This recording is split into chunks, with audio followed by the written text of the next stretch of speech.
Hello. आज हम पढ़ने वाले हैं रोटेशनल मोशन। रोटेशनल मोशन में सबसे पहले दो टाइप की मोशन की बात कर लूँ।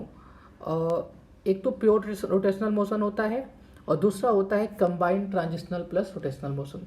प्योर रोटेशनल मोशन में क्या होता है, एक पॉइंट, एक फिक्स एक्सिस होती है, उसके अबाउट पूरी बॉडी रोटेट करती है, उसे कहते हैं प्योर रोटेशनल। और दूसरा जो होता है कि उसमें बॉडी पहिए का चलना, उसमें क्या होता है, पहिया किसी अपने धुर्रे के अबाउट, जो मतलब उसकी एक्सिस होती है। इसमें मान लो ऐसे व्हील है पूरा, तो व्हील मूव करती है, ऐसे राउंड राउंड घूमती है और पूरा ये पहिया एक राउंड बढ़ने के बाद आगे मूव कर जाता है। मतलब इसका मोशन कुछ सेकेंड जो एग्जाम्पल मैंने दिया है इसके तरह है, ठीक है ना। एक ट्रांजिशनल प्लस रोटेशनल है और फर्स्ट वाला है प्योर रोटेशनल। कैसे पहचानेंगे, इसमें क्या चीज़ें होती है। इसमें हमने बताया कि दो पॉइंट ए और बी अगर है, अगर दो पॉइंट ए और बी के बीच की दूरी चेंज नहीं होती है तो उनका पाथ या तो स्ट्रेट लाइन होगा या तो सर्कुलर होगा। ओके, अब स्ट्रेट लाइन कब होगा, जब दो बॉडी रेस्ट पे हों और एक दूसरे के रिस्पेक्ट में दोनों के बीच की दूरी मेंटेन रहे, तो क्या होगा, स्ट्रेट लाइन। या फिर यह समझें कि अगर रेस्ट पे ना रहे, वो मोशन भी करे, बट मोशन ऐसे करे कि सपोज करो एक बंदा चल रहा है V1 से और दूसरा बंदा चल रहा है V2 से, और यहाँ पे condition V1 equal to V2 हो, तब भी ये दोनों के जो सिस्टम है वो रिजिड बॉडी की तरह एक्ट करेगा। ठीक है, रिजिड बॉडी में दोनों के पॉइंट के बीच की दूरी चेंज नहीं, हम रिजिड बॉडी नहीं है, क्योंकि हमारे इस दोनों, इसके और इस पॉइंट का और इस पॉइंट का एक्सिस के दूरी चेंज हो सकती है, ठीक है ना। तो हम रिजिड बॉडी नहीं है। बट कोई पत्थर ले लो, पत्थर के दो पॉइंट के बीच की दूरी चेंज नहीं होती तो वो रिजिड बॉडी कहलाती है। तो रिजिड बॉडी का सिंपल मतलब किसी भी दो पॉइंट के बीच की दूरी चेंज नहीं होती है, तो ऐसे बॉडी को हम रिजिड बॉडी कहते हैं, ठीक है। और मैंने दूसरी बात बताई, अगर किसी फिक्स एक्सिस के अबाउट बॉडी रोटेट करे तो उस केस में अगर वो बॉडी रिजिड है तो दो पॉइंट के बीच की दूरी चेंज नहीं होनी चाहिए, तो उनका पाथ होगा सर्कुलर, ठीक है। जैसे मैंने बताया है कि पॉइंट ए और पॉइंट बी है, जब रोटेट करेगा तो किसी टाइम टी पे दूसरे सिचुएशन पे चला आएगा, जब यहाँ चला आएगा तो ए पॉइंट यहाँ मूव करेगा, वो बी पॉइंट यहाँ मूव करेगा। तो क्या इनका जो, अगर मैं पाथ देखूँ तो क्या पाथ, एक आर्क दिख रहा है, ऐसा जब पूरा राउंड कर लेगा तो क्या एक सर्कल बन जाएगा। तो हम बोल सकते हैं दोनों का पाथ सर्कुलर सर्कल होगा, ठीक है। तो path of A with respect to B is circle, क्या होगा, सर्कल होगा। अच्छा, कंबाइंड प्लस ट्रांजिशनल में क्या होता है, अगेन पाथ दूसरे रिस्पेक्ट में क्या होना चाहिए, सर्कल होना चाहिए। और path of A with respect to B कैसे है, सर्कल है, और दोनों का सबका एक दूसरे रिस्पेक्ट में पास कैसा होगा, सर्कल होगा, ठीक है। तो दो बातें समझ में आनी चाहिए कि आपका जो भी रिजिड बॉडी हो उसका पाथ हमेशा सर्कुलर मोशन होगा और किसी कांस्टेंट ओमेगा से घूमता है तब, ठीक है। अब इसको मैं एक चीज़ से आपको एक एग्जांपल समझा रहा हूँ। सपोज करिए जो कॉर्नर मैंने बनाया है उसको देखे ध्यान से, ये चीज़ देखे, अगर कोई रिजिड बॉडी है और दोनों में V1 V2 दे रखे हैं किसी एंगल पे, ये V1 और ये V2 रफ्तार दे रखे हैं, ठीक है। अब इनके किसी एंगल पे दे रखे हैं, ठीक है, हॉरिजॉन्टल से इसका दे रखा है V1 θ1 और इसका θ2 पे दे रखा है इसके एक्सिस के अबाउट। अच्छा, अब देखे ध्यान से कि इसका एक कंपोनेंट V1 और V2, V1 का कंपोनेंट V1 cos θ1 और V2 का V2 cos θ2। अगर ये दोनों कंपोनेंट आपस में इक्वल हैं, तब ए बॉडी रिजिड बॉडी की तरह एक्ट करेगी, और अगर इक्वल नहीं होंगे तो ए बॉडी रिजिड बॉडी की तरह एक्ट नहीं करेगी। Okay, got my point. और अगर जो परपेंडिकुलर वाला वेलोसिटी है उसको हम रिलेटिवली ऐड कर लेंगे तो उसका हमें v आ जाएगा। तो पाथ कैसा होगा, सर्कुलर होगा, किसी भी फिक्स एक्सिस के अबाउट पाथ सर्कुलर हो जाएगा। दोनों के एस्पेक्ट में किसी एक को रोक लो, क्या होता है रिलेटिव स्पीड, जिसके एस्पेक्ट में निकालना होता है उसको हम रोक लेते हैं और उसकी रफ्तार उल्टा करके दूसरे वाले को हम दे देते हैं, ठीक है। सपोज करो पहला इधर चल रहा है तो इसको हमने स्टॉप करा, स्टॉप करके इसको रफ्तार मैंने उल्टा करके इसको दे दिया, तो हमने इसके अबाउट घूमने लगेगा। फर्स्ट वाला अगर इसके अबाउट घूम रहा है, इस पॉइंट के अबाउट, तो इसके जो पॉइंट की रफ्तार है उसको हम रोक लेंगे, किसके बाद घुमाना है, तो इसको हम स्टॉप करेंगे। स्टॉप करने के बाद आप इसकी रफ्तार उल्टा करके इसको दे दें तो उसकी रफ्तार ऐड हो जाएगी, तो वही लिखा है VAB, ठीक है। तो पाथ कैसा होगा, सर्कुलर। कंडीशन में लिखा है कि V1 cos θ1 equal to V2 cos θ2। तो आपका क्वेश्चन अगर आएगा कोई रिजिड बॉडी रिजिड बॉडी अगर है तो उसमें जो उसके अलोंग जो कंपोनेंट होंगे वो दोनों की रफ्तार आपस में इक्वल होगी। उससे आप थीटा 1 थीटा 2 की वैल्यू निकाल सकते हो। उसमें आपको V1 दे देगा, V2 दे देगा, थीटा 1 दे देगा, थीटा 2 की वैल्यू आपको निकालनी होगी। बोलेगा बॉडी इज रिजिड। अगर बॉडी रिजिड है तो आप एक इक्वेशन लगा दे, आपका थीटा 1 थीटा 2 दिया रहेगा, V1 V2 आ जाएगा। ठीक है, जो भी एक अननोन रहेगा बाकी 3 नोन में रहेंगे। ओके, चलिए अब देखिए क्या रिजिड बॉडी की क्या पहचान होती है। मैं सबसे पहले distance between distance between two body does not change called rigid body. मतलब दो पॉइंट के बीच की दूरी चेंज नहीं होती। ठीक है, शायद मैंने कुछ उल्टा तो नहीं लिखा। Distance between two bodies does not change, sorry two bodies नहीं है, डिस्टेंस बिटवीन टू पॉइंट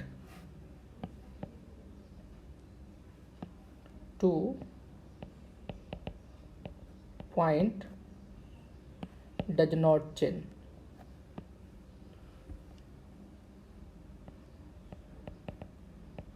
दो पॉइंट के बीच की दूरी चेंज नहीं होती, ऐसे बॉडी को हम रिजिड बॉडी कहते हैं। दूसरा, अगर दो पॉइंट के बीच की दूरी चेंज ना हो तब हम बोल सकते हैं कि उनका एंगुलर वेलोसिटी ओमेगा सेम होगा।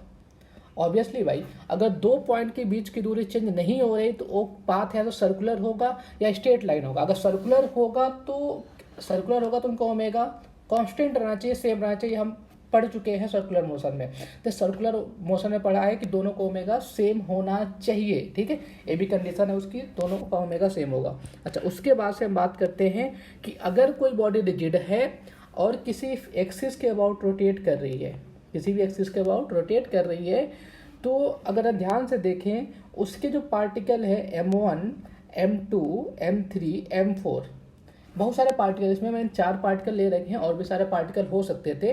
क्या ये बताओ मुझे, अगर किसी फिक्स एक्सिस के अबाउट घूम रहे तो क्या इनके अंदर एक काइनेटिक एनर्जी आएगी? हाँ या ना? तो इनके सबका काइनेटिक एनर्जी का समेसन। अब मुझे बताइए कि इसकी V1 रफ्तार क्या होगी। V टू, अगर सर्कुलर मोशन कर रहे हैं तो V1 होगा R1 ओमेगा, R1, क्योंकि ओमेगा सबके लिए सेम है, क्योंकि एक ही बॉडी के हिस्सा है तो ओमेगा सबके लिए सेम है। तो V1 हो गया R1 ओमेगा, V2 हो गया R2 ओमेगा, और V3 हो गया R3 ओमेगा। अच्छा, अब सबका हमें kinetic energy of the system लिखना है। तो काइनेटिक एनर्जी ऑफ सिस्टम क्या हो गया, half M1 V1 square plus half M2 V2 square plus half M3 V3 square plus half M4 V4 square and so on. जितने भी particle रहेंगे सबका ऐसे समेसन कर लेंगे। अब एक चीज ध्यान से देखो कि ये जो कंडीशन है ओमेगा स्क्वायर बाहर आ गया, और M R1 square, M2 R2 square, M3 R3 square, M4 R4 square, ये सारे टर्म जो है ये कुछ अलग टाइप के दे रहे हैं अपने को। देखो, ए हाफ ए आई होता है, जैसे कि आपको न्यूटन्स लॉ ऑफ मोशन में किसी बॉडी को हिलाना मतलब उसके मास से हम फील करते थे, वैसे ही आपको किसी बॉडी को घुमाना ए आई के बारे में बताता है। ये समझ ले एक तरह से मास है। इस रोटेशनल मोशन के लिए हम इसको मास मान लें तो यही हमें बताएगा कि बॉडी को घुमाना कितना कष्टदायक है। ठीक है, कितना आपको तकलीफ होगी बॉडी को घुमाने में। जिसका आई ज़्यादा उसको तकलीफ ज़्यादा रहेगा। जैसे कि न्यूटन्स लॉ ऑफ मोशन, जिसका मास ज़्यादा रहेगा उसको चलाने में हमें ज़्यादा एफर्ट्स लगाने पड़ेंगे, जिसका मास कम रहेगा उसको हमें हिलाने में या चलाने में कम एफर्ट्स लगाने पड़ेंगे। ओके, तो हमें आई के बारे में मोस्टली पढ़ना है कि इसे कहते हैं मोमेंट ऑफ इनर्शिया। क्या कहते हैं? Moment of inertia. तो आई इक्वल टू क्या होता है, MI/R स्क्वायर। मतलब क्या होगा, सबका summation of M1 R1 square plus M2 R2 square plus M3 R3 square, सबका ऐसे सम कर देंगे, ये पूरे सिस्टम का मोमेंट ऑफ इनर्शिया आ जाएगा। तो अब डिफरेंट बॉडी के लिए आप मोमेंट ऑफ इनर्शिया सीखेंगे, और ये आपको कुछ मोमेंट ऑफ इनर्शिया आपको प्रॉपर याद होने चाहिए। मैं तो बोलता हूँ जितने मैं प्रूफ कराऊंगा आपको सबके लर्न होने चाहिए, एक टेबल बना के आपको लर्न करना होगा। चलिए, अब इम्पोर्टेंट पॉइंट इसके बारे में क्या है, सबसे पहले कि जो मोमेंट ऑफ इनर्शिया में जो r दूरी ले, वो r कैसे होना चाहिए, परपेंडिकुलर डिस्टेंस होना चाहिए। किससे? जो मास दिया रहे उसके फिक्स एक्सिस से उस मास की परपेंडिकुलर दूरी। ठीक है, जिसके अबाउट घूम रहा है, मैंने लिखा भी है कि r is the perpendicular distance of the mass about the axis of rotation. मतलब r जो है परपेंडिकुलर दूरी है किससे, मास अबाउट एक्सिस ऑफ रोटेशन, उस मास की परपेंडिकुलर दूरी उस एक्सिस से जिसके अबाउट घूम रहा है। सपोज ये हमारा एक्सिस है, ठीक है, और इसके अबाउट, ठीक है, ये कोई रॉड समझ ले, ठीक है, और इसमें इसके अबाउट ए फिक्स है यहाँ पे, और यहाँ पे एक मास लटका दिया गया, तो इसकी जो परपेंडिकुलर दूरी होगी इसकी ये होगी, और अगर ऐसे चल रहा है तो, ठीक है, ऐसे अगर चल रहा है तो एक पूरा सिस्टम, हाँ सही है, ठीक है, यहाँ पे कोई मास लटका दिया गया और इसके अबाउट फिक्स है, ये डंडा नहीं है समझ ले, ठीक है ना, और इसका ये मासलेस है, ऐसा माने मासलेस है केवल, और एक इसका ये एम मास यहाँ पे रखा हुआ है, ठीक है, अगर एम मास यहाँ रखा हुआ है तो इसके बीच की दूरी जो होगी, अब आर परपेंडिकुलर कैसे निकालेंगे कि अगर इसके अबाउट ऐसे अगर हिंज है, इसके अबाउट ऐसे घूम रहा है, ऐसे घूम रहा है, तो इससे इस एक्सिस से जो एक घूमने वाले एक्सिस है, ए वाले अंदर के साइड में है, इस एक्सिस से इस मास की परपेंडिकुलर डिस्टेंस, देखो एंगल देखो, एक्सिस और मास के बीच का एंगल कितना 90 डिग्री, तो यही इसका आर होगा, ठीक है। अभी क्वेश्चन में और क्लियर हो जाएगा। सेकंड किस पे इस पे डिपेंड करता है मोमेंट ऑफ इनर्शिया, सबसे पहला point depend on shape and size, जिसका आई ज़्यादा, मैंने बोला जिसका साइज शेप एंड साइज बड़ा होगा उसका आई भी बड़ा होगा। जैसे मैंने आपको बताया था कि किसी भी बॉडी को चलाना मतलब उसके मास से हम फील करते हैं न्यूटन लॉ ऑफ मोशन में, ऐसे ही किसी बॉडी को हिलाना या घुमाना यहाँ पे मोमेंट ऑफ इनर्शिया बताएगा। तो moment of inertia nothing but आपका वो मास वाली चीज़ है जो न्यूटन लॉ ऑफ मोशन में आपने पढ़ा हुआ है, ठीक है। तो यहाँ पे उसके साइज पे भी मैटर करेगा। दूसरी बात एक्सिस ऑफ रोटेशन, सपोज कर एक सिलेंडर है, उस सिलेंडर को आपको घर से ले जाना है, तो सिलेंडर अगर है तो सिलेंडर को अगर ऐसे हम ले जाएंगे तो हमें ज़्यादा कष्ट उठाना पड़ेगा। तो दुकान वाला क्या करता है, सिलेंडर को ऐसे स्लाइड करता है, ऐसे करके घसीट करके हमारे घर तक लेके आता है, ठीक है ना, ऐसे करके नहीं लेकर, क्योंकि एक्सिस ऑफ रोटेशन चेंज कर देंगे तो उसका कष्ट मतलब आई कम हो जाएगा, ठीक है, और आई कम ज़्यादा हो सकता है एक्सिस ऑफ रोटेशन चेंज करने पे, तो उस पर भी मैटर करेगा। ओके, थर्ड बात डेंसिटी ऑफ द बॉडी, ठीक है ना, जितना वो डेंस होगा उस पर भी डिपेंड करेगा। फोर्थ कैसी क्वांटिटी है, स्केलर क्वांटिटी है, इसकी यूनिट अगर बात करूँ मैं तो इसका यूनिट होगा केजी पर मीटर स्क्वायर, ठीक है ना। देख ले एम किस में होता है, केजी में होता है, आर किस में होता है, मीटर में होता है, तो केजी पर मीटर स्क्वायर। डायमेंशन लिख पाएंगे क्या, केजी का एम होता है, दूरी का एल स्क्वायर होता है, टाइम का जीरो, टाइम है ना जीरो। अच्छा, कभी कभी लोग क्या सोच लेते हैं, जब भी हम मोमेंट ऑफ इनर्शिया निकालते हैं तो हम कभी कभी एम आर सी एम का स्क्वायर लगाते हैं। मोस्टली गलती हम क्वेश्चन करने टाइम लगाते हैं, क्योंकि वहाँ पे फटाक से अपने को आंसर दिखता है फर्स्ट ऑप्शन कि moment of inertia equal to M into R C M का स्क्वायर, जबकि ये गलत है। आर वो दूरी नहीं है जो सेंटर ऑफ मास होता है, आर सी एम वो दूरी नहीं है यहाँ पे मोमेंट, क्योंकि जो भी हमने आर सी एम लिया था यहाँ पे moment of R C M क्या है, लीनियर फंक्शन है, और यहाँ पे जो हम निकाल रहे हैं moment of inertia I equal to M R square, उसमें आर जो है moment of inertia R square के डायरेक्टली है। तो आप इन दोनों को कनेक्ट ना करें, आर सी एम को और इस आर से दोनों को कनेक्ट ना करें। तो आप ये समझ लें कि अगर आपके मन में ऐसा आता है कि moment of inertia equal to M R C M का स्क्वायर, तो ये गलत है, ठीक है। ऐसा नहीं करना आपको डायरेक्टली करना है एम वन आर वन का square plus M two R two का स्क्वायर, जितने भी सिस्टम है सबका ऐसे ऐड कर लेना है।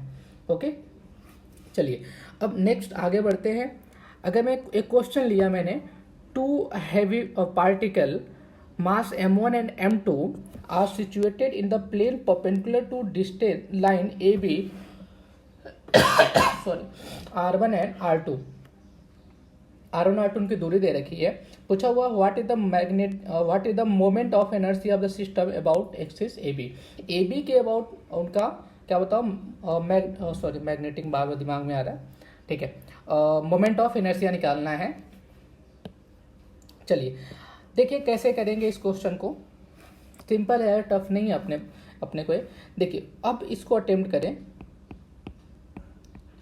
आपको निकालना है ए बी के अबाउट मोमेंट ऑफ इनर्शिया। तो मैंने बोला जिस एक्सिस के अबाउट निकालना है, मैं एक डायग्राम बना के देता जिससे हमें चीज़ें क्लियर हो जाएगी और भी, ठीक है। और एक्सिस है, एक मास रखा हुआ है यहाँ पे m2 और दूसरा मास रखा हुआ है यहाँ पे m1, AB axis. A B से जो एम टू की दूरी है वो है आर टू और इसकी दूरी है आर वन।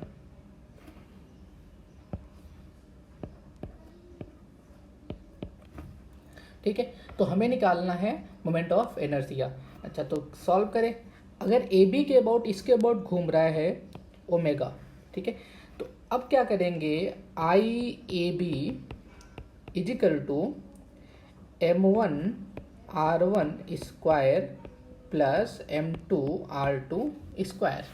ठीक है, अच्छा, तो आई ए बी के अबाउट हो गया अपना कुछ नहीं, यही होगा M one R one square plus M two R two square, M one R one square plus M two R two square. ये हो जाएगा ए बी के अबाउट। अब पूछा हुआ है सी डी के अबाउट बताएं।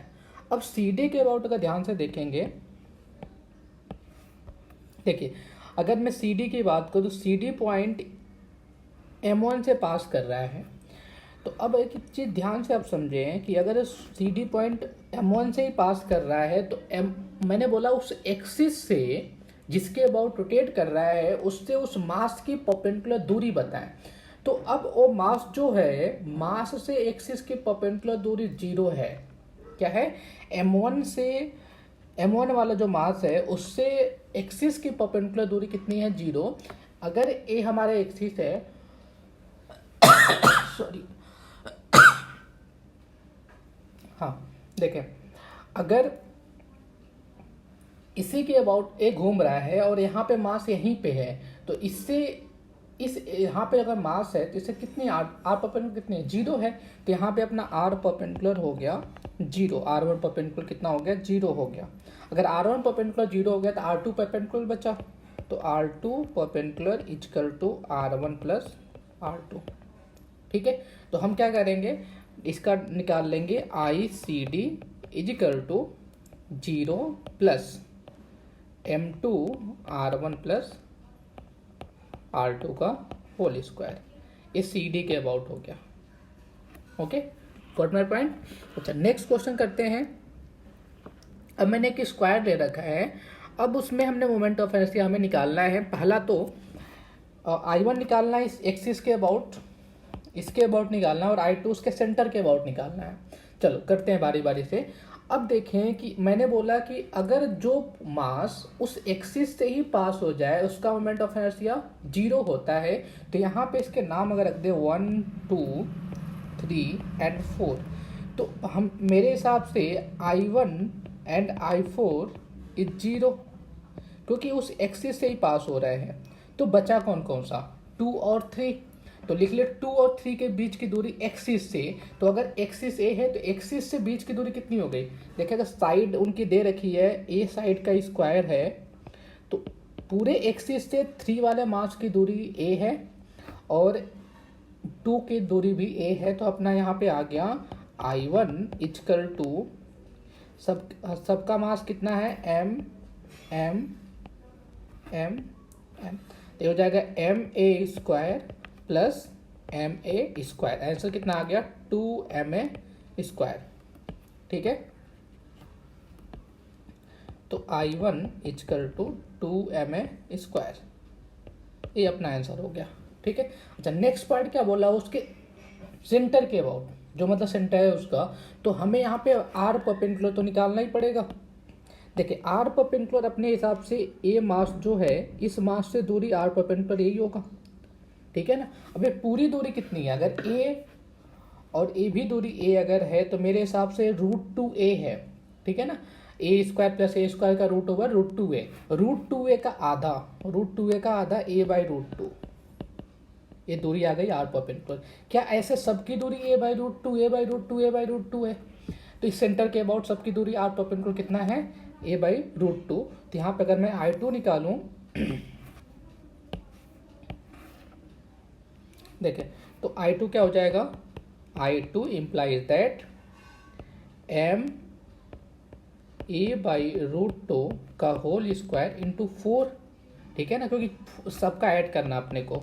तो I2 हो जाएगा ma स्क्वायर बाई 2 इंटू 4, ए मर जाएगा, तो I2 equal to 2ma square. ठीक है, तो I2 भी अपना कितना आ गया 2ma² आ गया। समझ में आया? ओके, चलिए नेक्स्ट क्वेश्चन की तरफ मूव करते हैं। 3D का क्वेश्चन है। अब थोड़ा फील करना इसमें बोला कि जो नीचे वाला जो बेस है येलो वाला वो पीछे की वॉल है और ये जो ब्लू वाला है फ्रंट वॉल है। समझ ले कि नीचे का वॉल है और ये थोड़ा ऊपर है, स्लाइट है ऊपर वाला है। ठीक है, जैसे कोई ये नीचे वाला जब फेस बना दिया इसके ऊपर ऐसे और पूरा क्यूबॉइड बना दिया मैंने। साइड ए का क्यूबॉइड है। साइड कितने का है इसका? ए साइड का क्यूबॉइड नहीं क्यूब है। ठीक है, हमें बताना है। अब मुझे बताएं मोमेंट ऑफ इनर्शिया इसके अबाउट। तो सबसे पहले देखिए कि कितने पॉइंट जो है, अगर नामकरण मैं करूं इनके, एक मिनट, कलर, हाँ रेड ले लिया मैंने। अब देखें कितने मास जो है ए दूरी पे है उसको मैं हाईलाइट करता। पहला तो इस एक्सिस से एक पॉइंट तो ये है जो ए दूरी पे है, क्योंकि इसके ए दूरी ऊपर है और ए भी ए दूरी ऊपर है। ठीक है, इनकी दूरी ए है और एक पॉइंट ए है, ए भी ए दूरी ऊपर है और ए भी ए दूरी ऊपर है। मतलब 4 पार्टिकल ऐसे हैं जो ए डिस्टेंस पे हैं उससे, एक्सिस से, उस एक्सिस से ए डिस्टेंस पे हैं। बाकी कितने पार्टिकल बचे? 4, 1 2 3 4। अब बचे अपने 2 पॉइंट तो ऐसे ही मर गए। ठीक है ना, ए वाले पॉइंट जो क्रॉस कर रहा हूँ वो तो ऐसे ही मर गए क्योंकि उसी पॉइंट से पास कर रहे हैं, इनका मोमेंट ऑफ इनर्शिया चला गया। तो अपने पास बचे 1 और 2, 2 पार्टिकल बचे, 2 मास बचे, उनकी बीच की दूरी हमें उस एक्सिस से निकालनी है। तो सबसे पहले जो पहले मैंने रेड करा उसको तो कर लो। देखिए उनकी दूरी हो गई, पहला I 1 = 4 × ma²। अब कितने बचे? 2 और बचे हैं। अब सोचें कि अगर इस एक्सिस के अबाउट, ठीक है, इस एक्सिस के अबाउट ये समझे कि जमीन वाला नीचे वाला हिस्सा है और नीचे वाले हिस्से से जो ऊपर वाला साइड है, ठीक है, और ऐसे जो साइड है यहाँ पे स्क्वायर जो पूरा है, ठीक है, एक ऊपर पूरा स्क्वायर है ऐसे और एक नीचे पूरा, जो मेरा टैब है वो पूरा नीचे स्क्वायर है, स्क्वायर ए, और एक ऊपर स्क्वायर, और जो फिक्स एक जो इसके अबाउट घूम रहा है वो हमारा A1 पीछे वाला पॉइंट है। ठीक है, इसके अबाउट घूम रहा है तो ए पॉइंट मैंने कवर कर लिया, ए दूरी पे ए कवर कर लिया और ए कवर कर लिया a/2 पे। अब जो मैं कवर करने वाला हूँ इस पॉइंट से, ठीक है ना, देखिए मैं इसकी बात कर रहा हूँ, इस पॉइंट की, इस दोनों पॉइंट से जो मैंने ऊपर पॉइंट लिया था ए कवर कर लिया था मैंने, ए पॉइंट, और उसके बाद से ए पॉइंट कवर कर लिया था, ए पॉइंट कवर कर लिया था। अब जो बचा अपना इसके ऊपर, जो इसके ऊपर था ए वाला पॉइंट और इसके ऊपर ए वाला पॉइंट, तो हमें बेसिकली इस एक्सिस से ऐसे दूरी निकालनी पड़ेगी। ठीक है, मतलब फेस डायगोनल, समझ में आ रहा है आपको? फेस डायगोनल निकालनी पड़ेगी, मतलब कि ये आपको ये दूरी जो है ये तो हमने निकाल ली, ये वाली चीज़ हमने, इसका मास तो निकाल लिया, ऐसे इस वाले एंड पे है, बट अब हमें जो निकालना है इस पे जो ऐसे स्टैंड है उससे इस एक्सिस की, एक्सिस तो ऐसे इसका, ठीक है ना, इससे अगर मैं ऐसे दूरी निकाल लूँगा तो वो भी परपेंडिकुलर ही होगा। देखें इससे ए एंगल कितना हो जाएगा, जो ए वाला एंगल है यहाँ से यहाँ तक, इस पे कैसे भी रखे ए वाला एंगल हमेशा 90 तो रहेगा, ठीक है ना, टेढ़ा रख ले हमेशा 90 रहेगा, तो ए अपना हो जाएगा आर परपेंडिकुलर इन दोनों मास के लिए, तो वो चीज़ अपने निकालना पड़ेगा। तो फेस डायगोनल कितना होगा, a/√2। देखें कोई भी अपने जिस कमरे में बैठे उस कमरे को इमेजिन कर ले, तो ए दूरी अगर ए है, ठीक है, और अपने को फेस डायगोनल निकालना है तो √2a होगा, कितना होगा √2a, और मेन डायगोनल कितना होता है √3a होता है, तो अपना यहाँ पे आर परपेंडिकुलर जो आ गया वो आ गया √2a। ठीक है, अच्छा √2a अगर आ गया तो हम क्या करेंगे, इसको सॉल्व कर देंगे। अब दूसरा जो I2 आ गया, ठीक है, I1 किन के लिए है वो भी लिख देता मैं, कि पहला अगर 1 2 3 4 5 6, तो यह है 1 2 3 4 के लिए I1 है, और I2 जो लिख रहा हूँ मैं वो लिख रहा हूँ 7 और 8 के लिए, 7 और 8 के लिए लिख रहा हूँ। ये हो जाएगा 2 × m √2a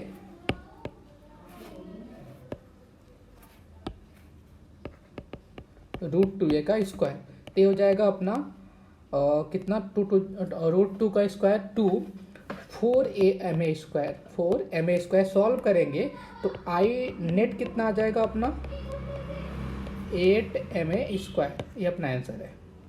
ओके, समझ में आया। चलिए आगे बढ़ते हैं। अब एक और क्वेश्चन है अपना ट्रायंगल का, और उसके बाद से अब मोमेंट ऑफ डिफरेंट में बॉडी के लिए है, रिजिड बॉडी के लिए। चलिए एक क्वेश्चन कर लेते हैं। ये बोला हुआ है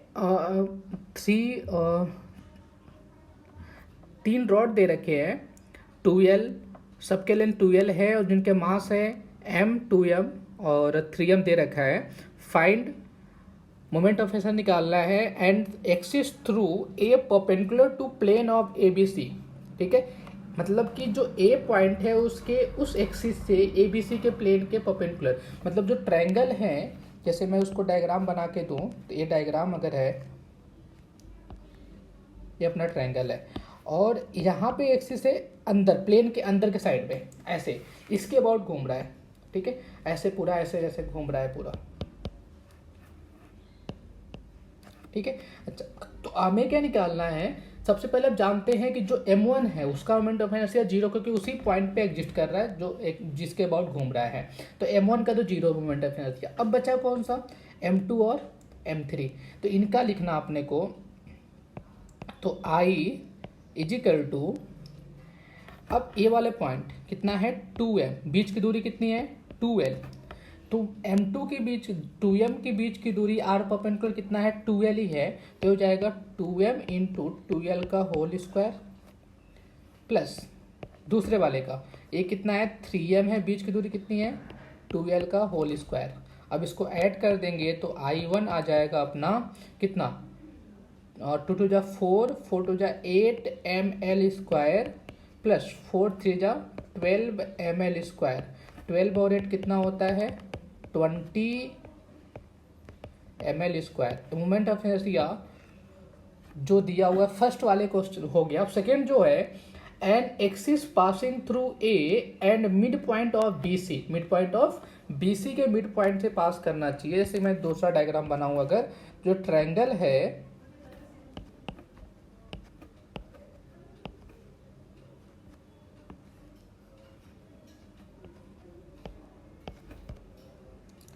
इसकी जो एक्सिस है, एक्सिस ए है इसका, इसके अबाउट घूम रहा है।